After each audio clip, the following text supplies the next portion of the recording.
All right, it is time to learn what a smart object is. And basically, it is a protective wrapper you put around images that you bring into Photoshop so that it protects them. Keeps them safe from all your filters, any kind of resizing you do, like a protective wrapper. Now remember, way back at the beginning of this course, remember we made this, okay? We copied and pasted all these different pieces.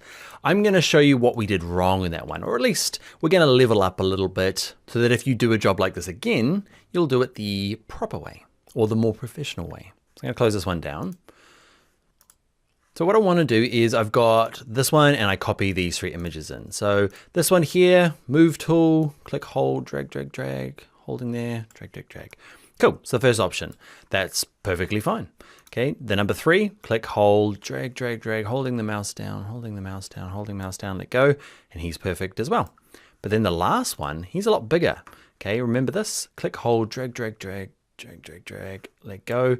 Whoa, too big. This happens all of the time. Nothing ever matches up in terms of sizes. So what we did is we went edit transform, okay, edit transform scale, and we scaled it down and we kind of got it close, and yeah, it was good. And we hit return and that's perfectly fine. The only trouble with that is that later on, if we make it bigger, we've lost detail. What I mean by that is let's go to the extremes. Let's make it super small.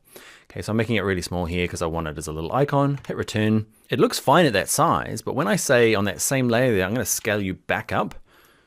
Scale it back up, hit return. Okay, we've all seen images like that come through like email, okay, where it's been resized and then made larger again, and it just loses all the detail. So that's the bad way of doing it. Even though we only did a small fraction of that resizing, we still lost detail. And it just means later on when I'm working on the project and I want to resize it because it needs to be a different, say, social media post, it needs to be slightly bigger, I'm doing this to it. Probably not to that extreme. The way to get around it, right, is if you go to this one, the same thing, click, hold, drag, drag, drag, drag, drag, drag. And before you do anything, right click the word, okay, where it says the name of the layer, and go to this one here, it says convert to smart object. Nothing changes except, remember this icon? We've seen it a few times before. We've done that when we use this one here, filter, convert for smart filters. There is no difference between doing it that way or the way I just showed you.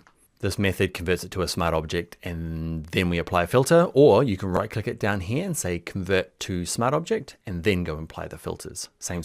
What you'll find is most people won't call it smart filters, they'll call it a smart object. The difference is, watch this, if I scale it down now, down you go, super tiny, okay.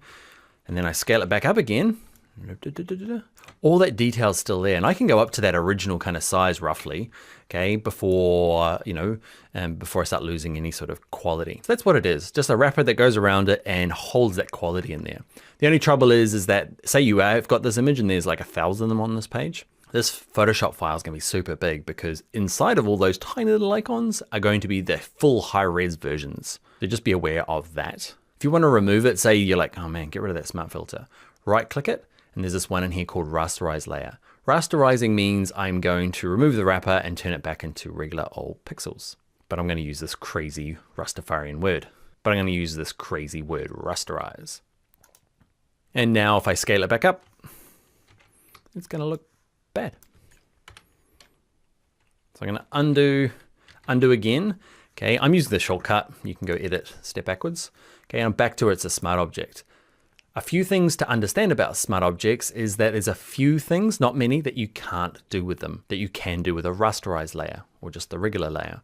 So this one here I've got selected. If I go up to filters, there's a few like vanishing point that don't work. And just a few of these, every time I open up a new version of Photoshop, like things like lens blur don't work. But I bet you in a future version that you might be using that actually works now. Every time I open it back up, like when it first happened, half of these things were grayed out and you couldn't use them, but there's just more and more that does become usable. Luckily, lens flare is still workable. Phew.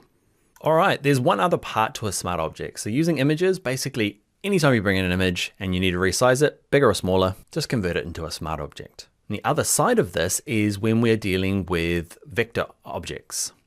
Now vector is, think of them as like clip art. You might know what vector is already. Generally they're created in something like Illustrator. I've jumped to Illustrator here. So these are some graphics, right? They have a really specific look to them, okay? Often quite flat graphics. And the cool thing about them, if I show you this kind of wireframe view, it's actually made up of like coordinates and points.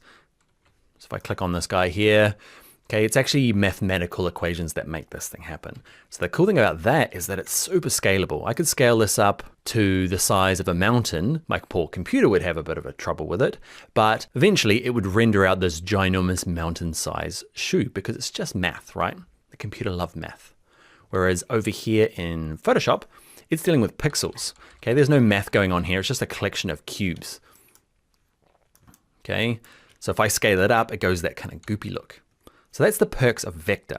Okay, it's math, it's coordinates, that's super scalable, great for logos, text, illustrations, icons, that type of thing. So when you're bringing them into Photoshop, we looked at this a little bit before. So I'm gonna grab my glasses. No, I'm gonna grab my shoe. I'm gonna copy it, just using edit copy. In Photoshop here, I'm gonna go to paste, and this option appears. Earlier on in the course, I said, just switch it to Smart Object. What you might do now is turn this off. Libraries are a little bit more complicated than where we're at right now. Doesn't really matter. What really matters is we love smart objects. Let's click OK. So I'm going to scale it down a little bit, and I'm going to grab anywhere but the edges. And I'm going to have this. I'm going to hit return on my keyboard to say, that's it. That's the icon that I want. But later on, I say, actually, I want a different version of it. So I'm going to duplicate it.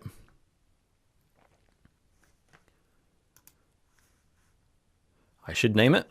Okay, I'm not. So I got two versions of this thing, but this guy I want to be super big. So because we use the smart object and because it is a vector file, it can go as big as we like. And you can see it just still got really sharp edges. I'm gonna make, I don't know what I'm doing with this, but let's go for giant shoe end thing. Return, I'm gonna drag the layers down so it's underneath everything. So I've got this giant shoe for no good reason. And that's the cool thing about it, is that it is vector, it's scalable, and as long as I use a smart object, I can keep making it bigger or smaller. Now, if your brain has melted with the whole vector thing, switch your brain off now, because we're gonna get just a tiny bit more nerdy. Because we copied and pasted this from Illustrator, and because it's vector, there is a nice little trick you can do. So this over here has a little icon for a smart object. And if I double click a vector object, it'll open up in the program that made it. In this case, it's Illustrator. So if I double click the icon, not the original, right? It hasn't gone back to that one I copied from. It opened up a separate file in Illustrator called Vector Smart Object. And in here is my object. And I can do some stuff. Okay, if you haven't done Illustrator before, I've got a Essentials and an Advanced course for Illustrator. Go check that out. But for now, I'm just gonna grab the white arrow and I click on this blue stuff here, and I'm gonna pick a different color. Colors, that color. Okay, and I'm going to destroy it a little bit. So I'm not sure what I'm doing. Here you go. I'm gonna hit save. Okay, and check it out in Photoshop. Wait, oh, can you see the color changed? And there's the big bump on it.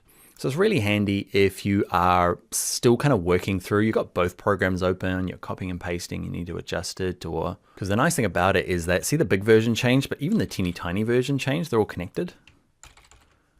Cool, huh? So that, my friends, is a smart object. Let me just kind of recap. Basically, bring in an image, any image, convert it to a smart object, continue with life, forget about all the stuff I've said. It's just going to be better for you because it's a protective wrapper that goes around your image, saving all the quality as good as it can. If you start working with something like Illustrator or CorelDRAW or copying and pasting stuff from InDesign, it does the exact same thing. It'll ask you, do you want to be pixels? No. Smart objects? Yes. And that's all you might do. But if you are a person happy to use Illustrator or InDesign to kind of do this kind of vector illustration, you can double click on the icon down here and it opens it up. You can make changes, hit save, and it updates in Photoshop. All right, friends, that is going to be the end of Smart Objects. On to the next video.